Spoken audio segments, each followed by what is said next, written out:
Bonjour tout le monde, j'espère que vous allez bien, en forme et bien compagnie. Alors aujourd'hui, on va voir famille de vecteurs. Alors, on est dans le cours espace vectoriel, comme rappel. La dernière fois, on a vu, ça veut dire quoi? Un sous-espace vectoriel. Alors, soit E, un K, espace vectoriel. Et I, un ensemble quelconque. Alors, si je prends, c'est quoi une famille de vecteurs? C'est-à-dire que si je prends F, une application de I dans E, de chaque I, je l'associe UI, tel que I appartient à I. C'est-à-dire UI, c'est une famille de vecteurs tels que I, par exemple, allant de 1 jusqu'à N. Alors, UI, c'est un N-uplet de vecteurs. Alors, U0, U1, U2, U3, etc., UN. Ces vecteurs-là, ces vecteurs sont indexés par I. Alors, ils s'appellent une famille de vecteurs. C'est différent d'un ensemble quelconque parce qu'un ensemble, c'est qu'on peut avoir des éléments qui se répètent, mais une famille, on ne peut pas parce que ici, une application, c'est-à-dire que c'est f de i, ça, c'est-à-dire que pour chaque i, je l'associe à un certain UI, un certain vecteur. Alors, premièrement, combinaison linéaire des éléments de famille de vecteurs. Alors, x appartient à E est une combinaison linéaire de la famille UI et appartient à I, si et seulement si, c'est-à-dire je peux écrire X sous la forme, c'est une combinaison linéaire des éléments de cette famille, c'est-à-dire il existe un certain J inclus dans I qui est fini, tel que je peux trouver des scalaires alpha I pour I appartient à J appartient à K, des scalaires tels que X, et c'est écrit sous la forme une combinaison linéaire de cette famille, c'est-à-dire alpha J, EJ, de J appartient à un grand J. C'est-à-dire, je peux écrire X sous la forme une combinaison linéaire. Exemple de combinaison linéaire. Alors, si je travaille dans K à la puissance 3, par exemple, R à la puissance 3, et si je prends X, Y, Z appartiennent à R à la puissance 3, est-ce que je peux écrire ce vecteur-là sous la forme d'une combinaison linéaire des autres éléments d'une famille de R3?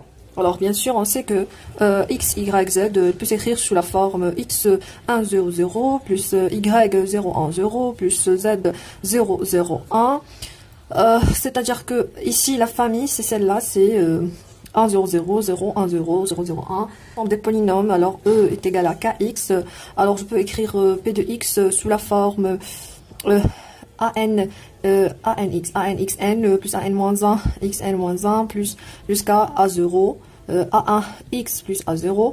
Alors ici, je peux écrire sous la forme d'une combinaison linéaire des familles. Alors la famille ici c'est xn, xn-1, x ici x à la puissance 0.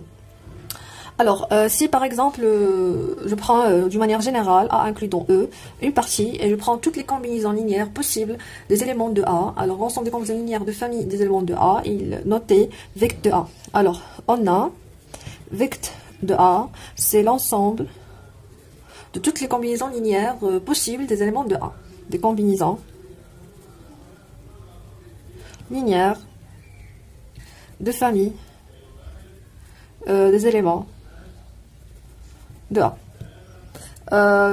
Par exemple, si je reviens ici dans R3, alors c'est quoi R3? Alors on peut écrire R3 par exemple, x, y, z serait sous la forme d'une combinaison linéaire de cette famille. Cette famille il est un peu unique, alors on va voir après pourquoi. Alors R3 c'est c'est-à-dire c'est avec la famille 0, 1, 0, 0, 1, 0, 0, 0, 1. Alors on a vect de A est un sous-espace vectoriel de E, et c'est le plus petit par rapport à l'inclusion. Si A inclut dans F ou F un sous-espace vectoriel, alors nécessairement vect de A aussi inclus dans F, c'est-à-dire il est inclus dans tout sous-espace qui contient A, parce que c'est le plus petit. Alors, ici pour l'ensemble des polynômes, alors Kn de x, je peux l'écrire sous la forme vect de, alors ici x à la puissance 0, c'est-à-dire 1, x au carré, jusqu'à x à la puissance n. Alors cette famille, c'est une famille de toutes les combinaisons linéaires possibles des polynômes de Kn de x. Alors preuve. Alors montrons que vect de A est un sous-espace vectoriel de E. Alors premièrement, il est non vide. Pourquoi il est non vide? Si par exemple je prends A appartient à A, un élément de A. Pourquoi vect de A est non vide? Alors on a 0E, par définition c'est 0 multiplié par A. Je peux multiplier 0 par A, s'écrire A sous la forme d'une combinaison linéaire de 0 et A, je trouve 0E. Et c'est une combinaison linéaire, alors ça appartient à vecteur A. Alors on peut conclure que vecteur A, elle est non vide, premièrement. Deuxièmement, si je prends une combinaison linéaire des éléments de vecteur A, fini, alors elle reste, c'est-à-dire si je prends x, y appartient à vecteur A et alpha, bêta appartient à k des scalaires, alors alpha x plus bêta y reste une combinaison linéaire des éléments de vecteur A, c'est-à-dire des éléments de A, ça appartient à vecteur A. Très bien. Alors ici, la question se pose où? Se pose pour montrer que c'est le plus petit. C'est-à-dire que si je prends f, elle est où? Ici, si je prends f un sous-espace vectoriel, ça, si je prends f un sous-espace vectoriel contient A, est-ce que vecteur A, elle est dedans? Alors, on suppose qu'il existe un sous-espace vectoriel tel que A inclus dans f. Alors, montrons que vecteur A inclus dans f. Alors, je vais prendre soit x, s'écrit sous la forme d'une combinaison linéaire des éléments de A, qui est un élément de vecteur A. Alors, montrons que ça appartient à f. Alors, on a les AI, ce sont des sous-espaces vectoriels. Alors, une combinaison linéaire des éléments de A, c'est restant. Alors, si je prends par exemple une partie x, un élément x appartient à E, et je veux toutes les combinaisons linéaires possibles de ce x-là, à partir de ce x. Alors, toutes les combinaisons linéaires sont de la forme alpha x, telle que alpha appartient à k. C'est-à-dire, je prends x un vecteur, et je cherche les alpha x, c'est-à-dire toutes les alpha x sont des vecteurs, bien sûr, collinéaires avec x. Alors, d'une manière générale, il ne peut pas dépasser une droite.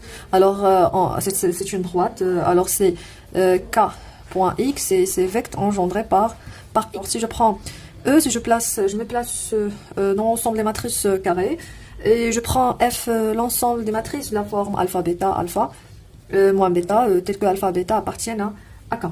Alors, on a ce f-là, est-ce que c'est un sous-espace vectoriel de E?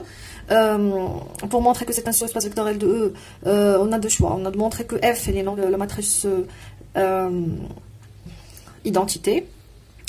Et si je prends deux matrices M1 et M2 appartiennent à F, si je fais une combinaison linéaire de M1 plus M2, alors alpha M1 plus M2, il doit être dans F. Alors ça, pour montrer que c'est un sous-espace vectoriel, ou bien pour faciliter les choses, on peut par exemple montrer que c'est un sous-espace vectoriel, mais on n'utilise pas cette propriété, mais il suffit de montrer que c'est équivalent à... Alors F est un sous-espace vectoriel de E, c'est équivalent à dire ça, et aussi c'est équivalent de dire que F c'est le vecteur engendré par une partie de A, c'est-à-dire une partie des matrices. Alors ici, j'ai alpha, alpha, bêta moins bêta. Alors je peux, alors si je prends M appartient à F, c'est-à-dire M s'écrit sous cette forme bêta, alors je peux l'écrire sous la forme alpha 1, 1, 0, 0 plus bêta 0, 0, 1, moins 1. Alors si je fais du calcul matriciel, je tombe sur M, et donc la matrice de F s'écrit sous la forme d'une combinaison linéaire des combinaisons linéaires de ces deux matrices. Alors F c'est exactement le vecteur engendré par 1, 1, 0, 0, c'est-à-dire l'identité 0, 0, 1, moins 1. Alors puisque F c'est un sous-espace vectoriel engendré par ces deux, alors évidemment c'est un sous-espace vectoriel. Très bien. Alors, je vous remercie pour votre attention. On a vu, ça veut dire quoi? Vecteur A, c'est sous-espace vectoriel engendré par une famille de vecteurs. Alors, la prochaine séance, on va voir, ça veut dire quoi? Une famille génératrice. Merci.